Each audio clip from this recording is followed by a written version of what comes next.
Okay, big question before the House. Do vaccinated folks need to wear masks in virus hotspots? Let's ask Dr. Ben Carson, former Housing and Urban Development Secretary and longtime noted doctor. Ben, welcome back. It was great to see you last evening. So what do you think about this whole brouhaha? Do vaccinated folks need, in hotspots, do they need? I'm not even talking about mandates. We're all opposed to mandates. But I mean, medically, scientifically, if there is such a thing, what's this mask thing all about? Well, I guess the question would be, what's a hotspot? And what defines a hotspot? How many people have to be there before you consider it a hotspot? And, but going back to the general principle, if you've been vaccinated and if the vaccine is working, then you should be okay. Now, the question is, what about people who fit into the high-risk category who are not vaccinated? Can you transmit it to them? And that's where the question comes in. A lot of people probably have the Delta variant in their nostrils and in their respiratory system, even though they're not sick at all. Just like you have staphylococcus in your respiratory system and you're not sick from it. We really don't know what the long-term implications of that are. So out of an abundance of caution, I think some people are saying, let's just do it. Now, of course, that is a terrible disincentive for the people who haven't gotten vaccination. They're going to say, well, what advantage is it to me getting a vaccination? There's no advantage whatsoever. Right. Particularly now that we know how to treat it, the mortality rate is extremely low now. Places like Washington, D.C., it's in the single digits per day. We were in the hundreds a while ago. Let me read you some CDC numbers on this point, the rates. According to CDC, July 19th, Ben, 161 million folks are fully vaccinated. That means they have both shots. Of that group, 5,601, 5,600, got a severe enough infection to hospitalize them, but that's all. That comes to 0.0035%. I mean, it's utterly minuscule. I don't even know what that means. The number is so tiny. The other thing, tiny. Yeah. The other thing they say is, this is CDC. There's 1,141 deaths, 1,141 deaths of those people who have been vaccinated, and that comes to, get this, 0.0007%. Again, that is so tiny, I don't even know what that means. So is this issue and this problem a bit trumped up here? Because it could lead to pretty mischievous things, Ben. School closings, business closings, you know that. Certainly. In terms of science backing it up, absolutely not. In terms of statistics backing it up, absolutely not. This is emotionally driven. And you have to wonder why.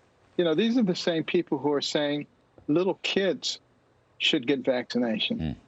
Who have virtually no chance of dying from this, very little chance of contracting it, very little chance of transmitting it. And we don't know what the long-term implications are of this virus, of this vaccine. It could cause some real significant problems in our population in the future. Why would we do that when there's virtually no risk for the kids of not taking the vaccine? I don't understand that. That's really beyond any good scientific explanation, and I haven't heard one. I mean, so far, Ben Carson, the worst part of this is K through 12 has to wear masks. Not only the kids, but the teachers and the administrators. Now, unfortunately, we've learned painfully in the last year of the pandemic, the teachers don't want to teach. We just reopened the schools. It was like pulling teeth or worse. This is going to give them, in a lot of these blue states and urban, unions, it's going to give them an excuse to shut down the schools, which I think would be catastrophic. Which is absolutely catastrophic, because education is really the key in this country. We have all this talk about America being systemically racist, but look at Nigerians and Ghanaians. They have black skin.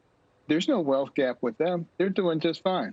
So I don't think that you're going to hear very much of that from the left-leaning stations, because they don't want to admit that there's not systemic racism. But the importance of education cannot be overstated. And, you know, in my own situation, it was really the key to escaping from poverty. Mm-hmm. I mean, it just gives everybody an excuse to do the wrong thing. The school thing, socially, psychologically, intellectually, education, I mean, it's a catastrophe. There are good things. There are good things in medicine going on. So that, you know, immunotherapy for certain types of cancer, you know, there's a company called Galectin Therapeutics. These are things that are happening in our society. We're able to fight some of the diseases that used to be hopeless. So that's good, and that's scientifically based. So there are some good things there. Don't get discouraged. No, I get that, and I do know that story, the cancer thing. It's just that, Ben, I don't understand what motivates the CDC, this woman, Walensky. I don't know her. She may be very capable. She has credentials. I just don't see this.